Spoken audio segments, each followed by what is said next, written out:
থাকি সেই মুহূর্তে, যে মুহূর্তে কেউ উপস্থিত নেই। আমি আমার সামনে আমার বস উপস্থিত রয়েছে, সে আমাকে কাজ বলে দিল, আমি তার সামনে কাজ তো করতেই পারি। কিন্তু যখন আমার বস আমার সামনে উপস্থিত নেই, তখন যদি আমি আমার কাজকে সম্পূর্ণ অনেস্টির সঙ্গে করতে পারি, তখনই সেটা হচ্ছে ইন্টিগ্রিটি। এই ইন্টিগ্রিটির প্রয়োজনীয়তা আমাদের দেশে আজকে চরম লেভেলে, কারণ এর যে অনুপস্থিতি সেটা আমরা সব জায়গাতে দেখতে পাচ্ছি। এই ইন্টিগ্রিটির অনুপস্থিতিতে আমাদের দেশ বর্তমানে ডিগ্রেডেশন হচ্ছে আমাদের দেশের। আমাদের কিছু পূর্ববর্তী বন্ধু যারা এখানে এসে যারা বললো যে শুধুমাত্র ইকোনমিক গ্রোথ এবং গ্লোবালাইজেশনের মাধ্যমেই আমাদের দেশের growth possible, I completely disagree with that.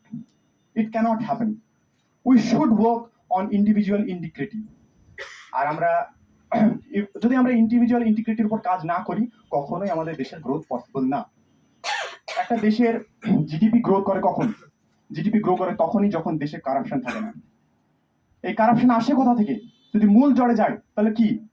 সে যে ব্যক্তিটা কারাপ, সে নিজের পার্সোনাল ইন্টিগ্রিটিকে লস করেছে, তার গ্রিড তার উপর বেশি হাবি হয়ে গেছে, তখনই সে নিজের পার্সোনাল ইন্টিগ্রিটিকে লস করছে, তখনই সেই দেশের কারাপশন হচ্ছে এবং কারাপশন থেকে জিডিপি গ্রোথ কমে যাচ্ছে। একটা ওয়ার্ল্ড ইকোনমিক ফোরামসের ডেটা অনুসারে একটা দেশের 1.5% জিডিপি গ্রোথ কমে যায় যখন সেই দেশে কারাপশনের পরিমাণ বেড়ে যায়। এবং এর এক্সাম্পল স্বরূপ আমরা বিভিন্ন দেশকে দেখতে পাই বর্তমানে। পাকিস্তান একটা বিরাট এক্সাম্পল কারাপশনের কারণে। আমাদের দেশেও বিভিন্ন জায়গাতে যে জিনিসটা হচ্ছে, এটা প্রথম পয়েন্ট। সেকেন্ড পয়েন্ট যদি বলি, ফরেন ইনভেস্টমেন্ট।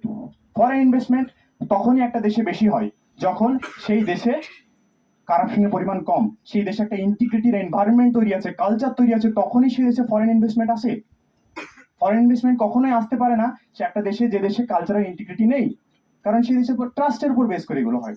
একটা দেশে কতটা ট্রাস্ট বিল্ড রয়েছে সেটার উপর বেস করে ফরেন ইনভেস্টমেন্ট আসে। Third, education.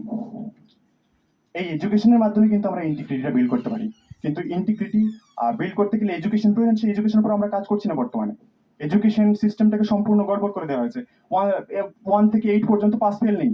তাহলে প্রাইভেট কলেজে, প্রাইভেট স্কুলে যারা পড়া এফোর্ড করতে পারে তারা তো ভালো করে পড়ছে, কিন্তু যারা সরকারি স্কুলে যাচ্ছে তাদের পড়াশোনা কমে যাচ্ছে। এটার কারণটা কি?